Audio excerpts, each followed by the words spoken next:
continue with the 8th chapter of the book of Yechezkel. Of course, continue to think of our soldiers and, of course, the captives as we continue with our learning. Vayhi bashana shishit bashishi b'chamisha lachodesh. So we've moved up. Earlier we were in the 5th year, and now it's the 6th year. It's the 5th day of the 6th month. The 6th month, you start counting in the Torah from Nisan. We call Nisan. That's HaChodesh HaRishon. So it's Nisan, Iyar, Sivan, Tammuz, Av. Elul officially is what day we would think it would be. We'll see. We'll come back. But basically, it's the late spring. I shouldn't say late spring. It's the summer would be the best day. It's really the summer. Okay. And Yechezkel tells us, Ani yoshev b'veiti, v'ziknei Yehuda yoshvim lefanai. I'm sitting in the I'm sitting at home, and the elders of Judah were sitting before me, the other people presumably who were exiled. Vatipolai sham yad Adonai Elohim, and God's hand came upon me. Just a couple of things. We talked a lot about Yechezkel in the early chapters, how he's kind of like passive.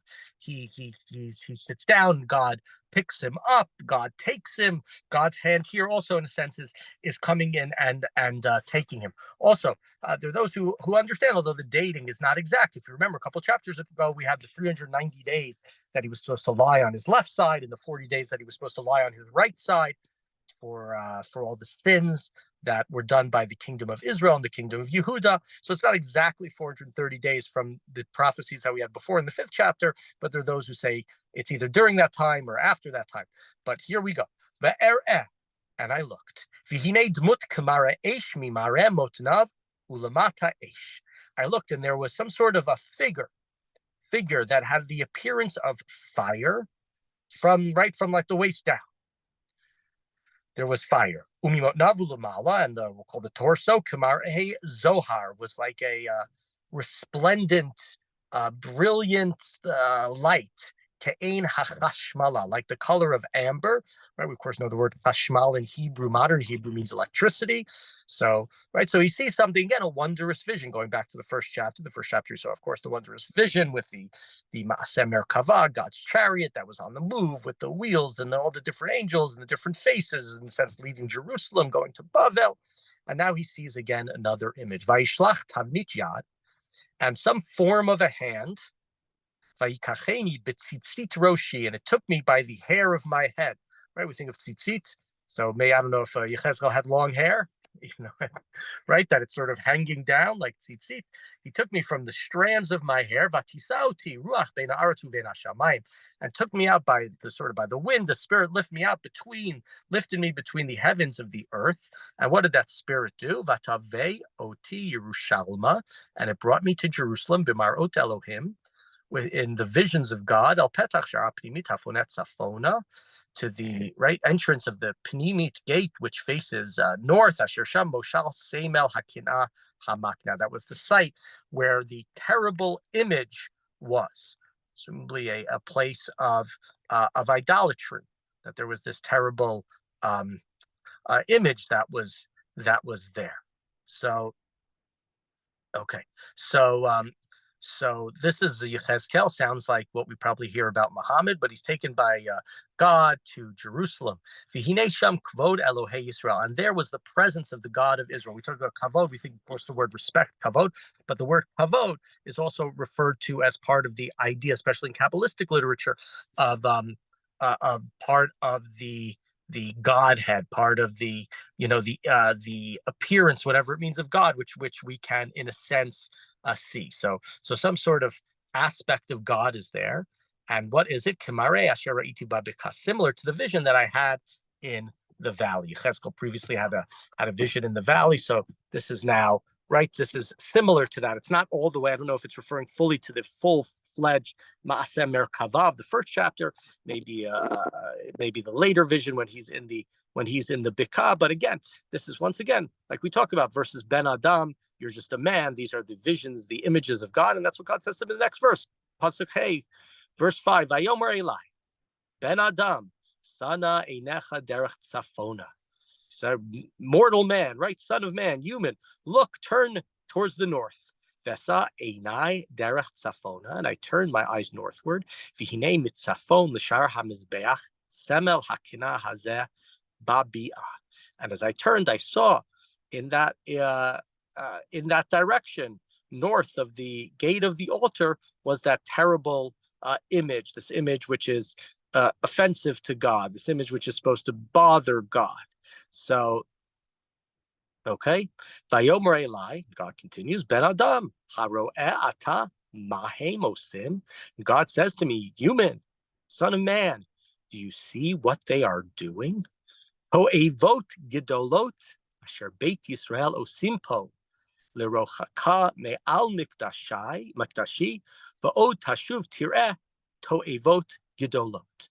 God says, do you see what they're doing? Abominations. We talked in the last chapter about this word abominations, toevot, and how in the Torah it talks about lo tavi toeva el beitecha, not to bring these abominations into your house. And the contrast here, why is that word toeva coming up over and over again in the book of Yechezkel? Because while they have not necessarily brought the abominations into their own homes, which they probably did, they have brought the abominations and defiled God's house, the Mikdash. And so God sees, once again, the abominations that the house of Israel is practicing to drive me from my sanctuary, right? God says, I've been driven out of my Mikdash. That's the place where I'm supposed to be. But instead of me, replaced me is these abominations, these toavot. And he said, and you know what, Yechezkel? You'll see even greater abominations. So God brought me to the entrance of the courts. He's getting closer into the Mikdash. And I looked, and there was a hole in the wall. Vayomer Ben Adam, Chatar Navakir, and God said, break through that wall. Tor Bakir, and I broke through that wall. Vine Petach Echad, and I found an entrance. Vayomer Bo Urei Etateovot Haraot Asher Hemo Simpo, and God said, go in and see the abominations that they're doing here. Vavover Evine Kol Tabnit Remes Uvehema Sheketz V'chol Glulei Beit Yisrael Mechukeh Al Hakir Saviv Saviv. And I entered and I looked at all of these horrible forms of creeping things and beasts, and again our favorite word, their fetishes, idolatry of the house of Israel were depicted on that entire wall. So the walls in the temple, the place where we're supposed to worship God, are filled with drawings to represent different types of idols, worshiping of animals and beasts, and etc., etc. V'shiv'im ish miziknei Beit Yisrael, and before them were 70 men from the house of Israel, the elders. Vayazniyahu ben Shaphan, and Shaphan, we learned about great people in the book of Yirmiyah from the family of Shaphan. But here, Yazniyahu, the son of Shaphan, omeid betocham omdim lifnehem v'ish mikharto v'yado v'atar anan haktoret olah. And what's happening is everyone has like a fire pan of which to put the incense on, and a thick cloud of smoke is going up. Now, incense is a big part of the temple service, the reach nichoach, the smell, right? Think of the Beit HaMikdash and the foul smell in the sense it should have had because of all the carcasses. Yes, they're burned quickly, but all the dead animals. And so there are smells, incense, and all sorts of different materials to overpower, so that when it comes into the Beit HaMikdash, it doesn't smell like it doesn't smell like a butchery or something. So here, these guys are offering incense, but presumably it's not to God. Vayomer Eli, God said to me, Hara'it ben Adam asher zeknei v'nei Yisrael osim b'choshech ish b'chadrei maskito. Do you see, son of man, what the elders of the house of Israel are doing in darkness, in secret, so that nobody will know? What are they doing? Ki omrim ein Adonai roeh otanu azav Adonai et haaretz. Why are they doing this? Because they say God has left this land. God is no longer with us. And Yechezkel's gotten a vision of God's Merkavav, God's chariot leaving the land. So in a sense, they're right when they say God has left us. And God has said to the Jewish people, the temple's going to be destroyed. Yirmiyahu said it over and over again by this time. This is the year approximately 591, 592. So it's not something that's a surprise, but they think because God is not watching, that in secret they can worship idols. Vayomer Eli, and God said to me, Oh, tashuv tiret toivot gdolot asher himosim. And God said to me, I'm going to show you even worse. Vayaveo tiel petach shar beit Yudan. He brought me to the entrance of the north gate of the house of God. El petach shar beit Adonai asher el atzfona. V'hinei sham anashim yoshvot mivakot et hatamuz. And what did I see there at the entrance of the house of God? Sorry, I said Beit Yudah before. My apologies. There were women who were bewailing, who were crying to Tammuz. Now, when we think of Tammuz, you might think of the month of Tammuz, right? Which is a month. It's usually around June, right? But Tammuz is also the name of an idolatrous Babylonian god. And so the people here, what are they doing? They're worshiping this Babylonian god. They're crying for this Babylonian god. And there's some understanding that there was an idea, because this was a Babylonian god, I believe, I could be wrong, I definitely could be wrong, of the spring. And right, so this Babylonian god Tammuz is around during the spring, and then Tammuz sort of disappears. You think of my kids used to talk about the trees being naked and then dying in the winter. So it's towards the end of the summer, and maybe certain things that were blossoming are not blossoming, and this idea that Tammuz is there for a certain amount of time, and then Tammuz disappears, as it were. So the people here, the women here, are crying for Tammuz to come back. Vayomer Elai, God said to me, Hara'ita ben Adam od tashuv tiret toivot gedolot me'elot. And he said, have you seen? You're going to see even more abominations. And God brought me into the inner courtyard of the house of God. There are 25 men there at the entrance, inside the Beit HaMikdash, okay, near the altar. Acharehem el heichal Adonai ufneim kedma ve'im mishtachavim kedma lashamash. And what were they doing? Their backs were turned toward the temple. Maybe their backs were turned towards the Kodesh Kodashim, the more inner sanctum, and they were facing east. And why are they facing east?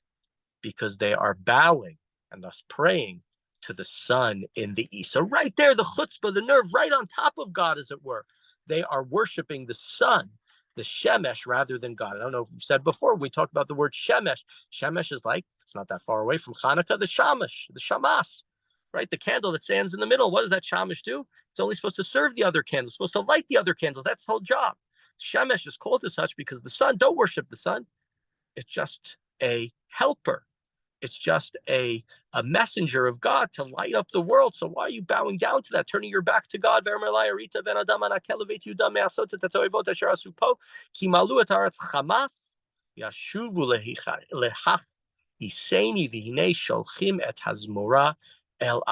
God said to me, you see the terrible practices, the abominations that Yehuda have committed here.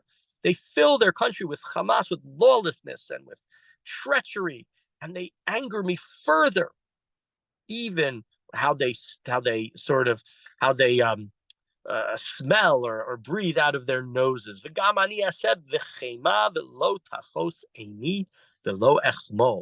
I will also show my fury. And this is either the third or the fourth time in the last two chapters. We talked about how 7 and 8 are really a unit, right? Where God says, I will not show pity. I will not show compassion.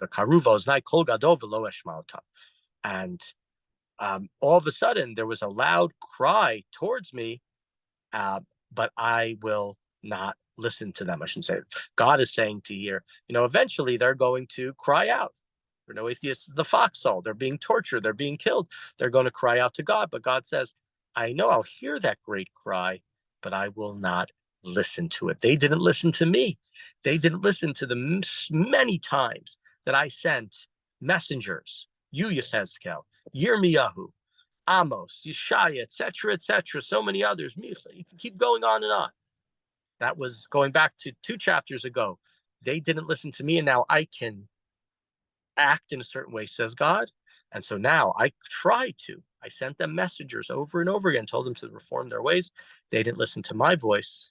And so God says, sadly, I am not going to listen to theirs.